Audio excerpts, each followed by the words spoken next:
आपणा सर्वांचे हार्दिक स्वागत शिलूज किचनमध्ये। आज आपण करणार आहोत अख्खा मसूरची आमटी। आपल्याकडे मसूर सगळीकडे उपलब्ध असतो, त्यामुळे तुम्ही कुठेही गेलात तरी तो मसूर मिळू शकतो। हा मी भिजत घातला आणि नंतर त्याच्यात तो धुवून घेतला आणि मग कांदा घालून तो शिजवला। हा अशा प्रकारे मसूर शिजवलाय मी कांदा घालून। आणि आता या मसूरची आपण आमटी कशी करायची ते पाहणार आहोत। याचे इन्ग्रेडियंट्स आपण पाहतोय। हा कांदा चिरलाय मी उभा। हा फोडणीसाठी बारीक कांदा घेतलाय मी।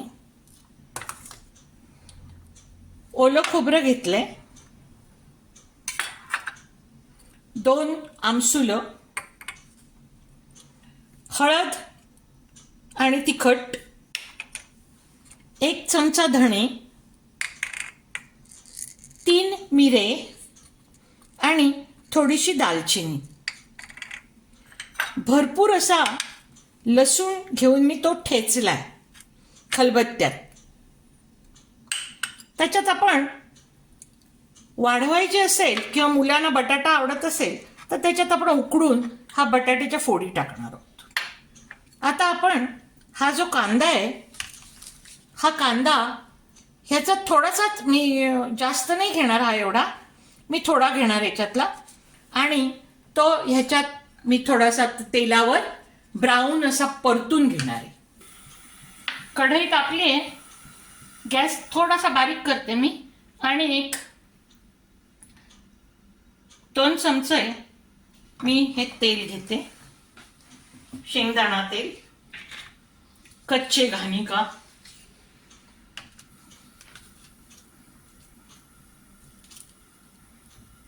ते गरम झाल्यावर मी हा कांदा त्याच्यात टाकणार आहे।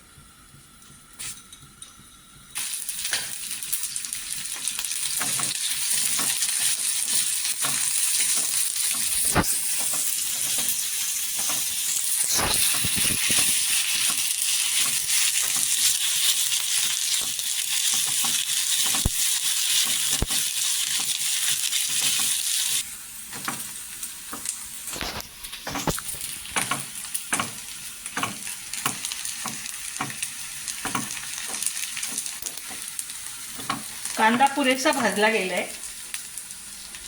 आता आपण ह्याच्यात हे धणे घालणार, थोडे 1 चमचा, दालचिनी आहे थोडा तुकडा आणि 3 मिरे आहेत ते पण टाकून देणार।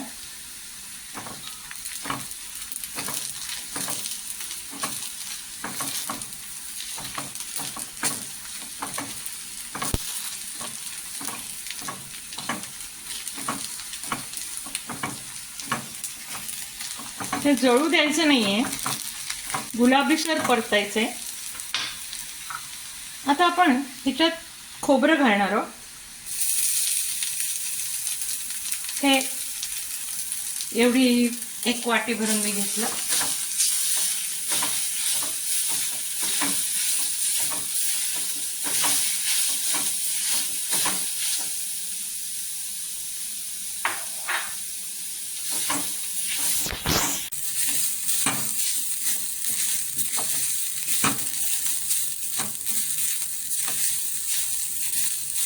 अशा प्रकारे आपण आता खोबरं थोडं गुलाबीसर भाजून घेणार।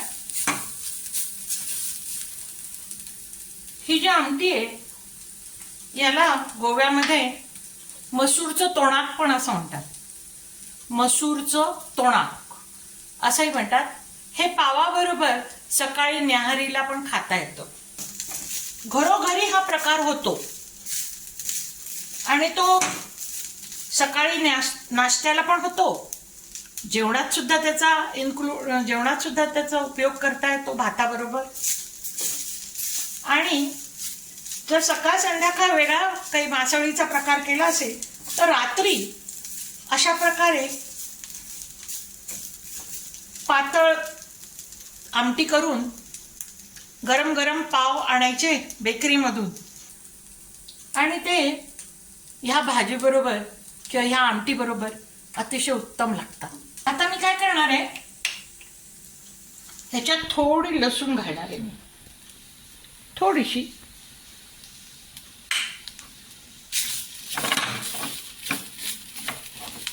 थोडी परतून घेणार म्हणजे त्याचं एक कच्च्या लसणीचा जो स्वाद असतो तो निघून जावा म्हणून थोडी आपण ही लसूण परतून घेतो.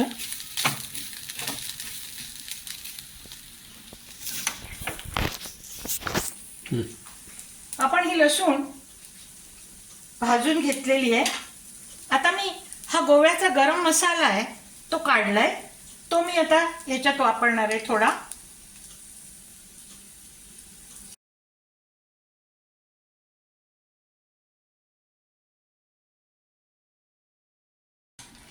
हा मसूर शिजलाय, ह्याच्यात आपण थोडं मीठ ऍड करणार आहोत. आता किंचित 1 चमचा.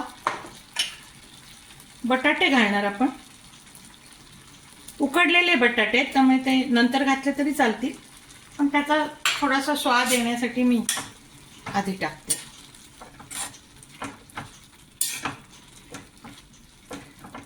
लहान मुलांना सगळ्यात बटाटे लागतात म्हणून मी घातले. थोडी हळद घालते, इथे आहे.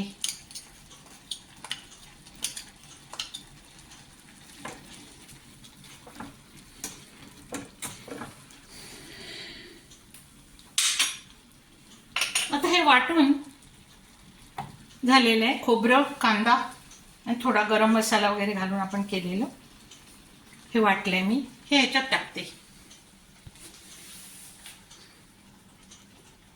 आपण पाहिजे तितकं जाड पातळ हे करू शकतो.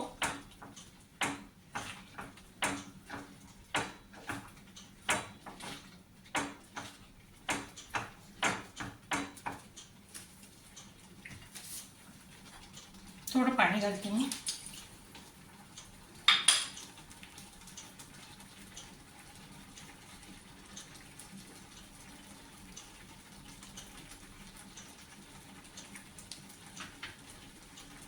मसूर शिजलाय की नाही आधी खात्री करावी आणि मगच मसाला ऍड करावा.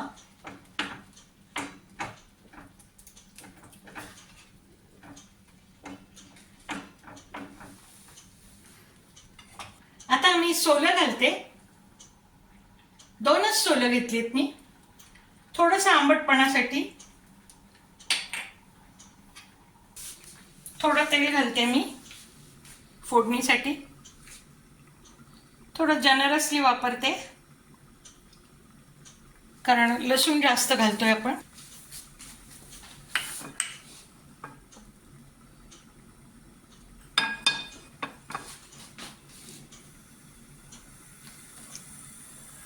हा लसूण मी फक्त ठेचून घेतलाय, चिरलेला नाहीये, खलबत्त्यात ठेचून घेतलाय. बारीक कांदा केलाय तो मी टाकणार आहे आता त्याच्यावर.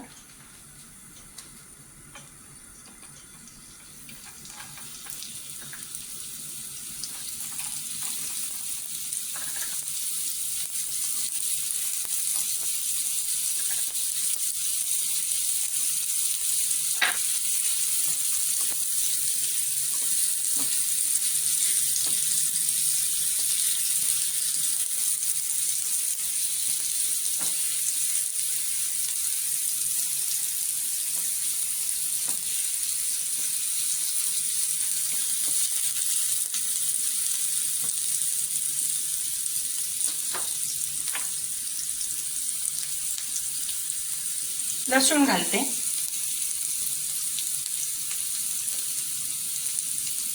लसूण थोडीशी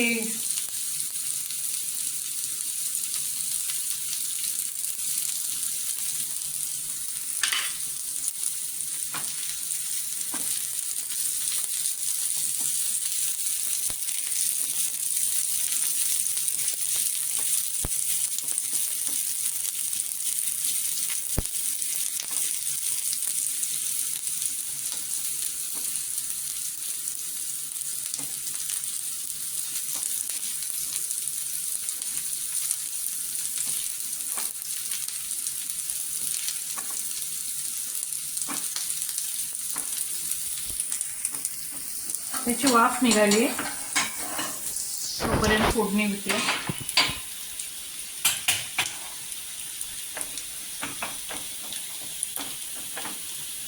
मसूर छान शिजलाय.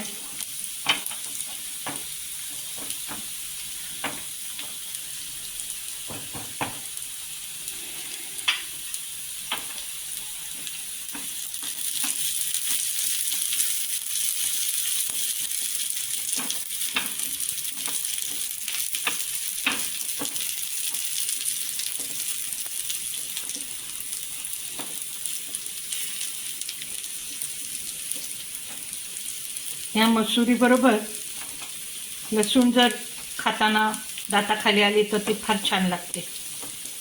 थोडी तळसावलेली लसूण,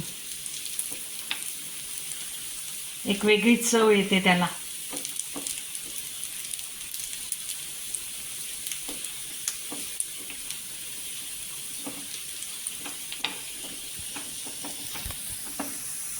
छानपैकी तळसवली आहे पण ही लसूण. आता मी ह्याची फोडणी करणार आहे.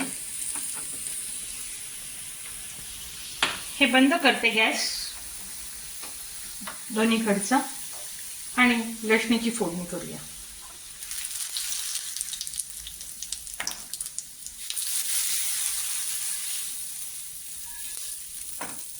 छानपैकी फोडणी झाली. मसूर छान शिजलाय. आपल्याला हा दाट नको असेल तर आपण ह्याची पातळ आणि पाणी वाढवून हे पातळ करता येईल. पण साधारणतः पावाभर खाताना आपण इतकी दाटच खातो, खूप पातळ नाही करत. चव घेऊन पाहणार आहे मी मीठ कसं झालंय ते.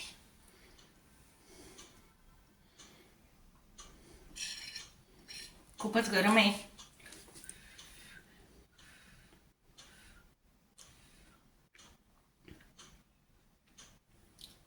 मस्त झाले, एकदम परफेक्ट झाली. आमसुलाचं त्याच्यात आंबटपणा उतरलेला आहे आणि आमसूल हे वापरलेलं, चिंचेपेक्षा आमसूल वापरलं तर ते जास्त चांगलं असतं. चिंचेने थोडी ॲसिडिटी होण्याची भीती असते, म्हणून आमसूल वापरावं.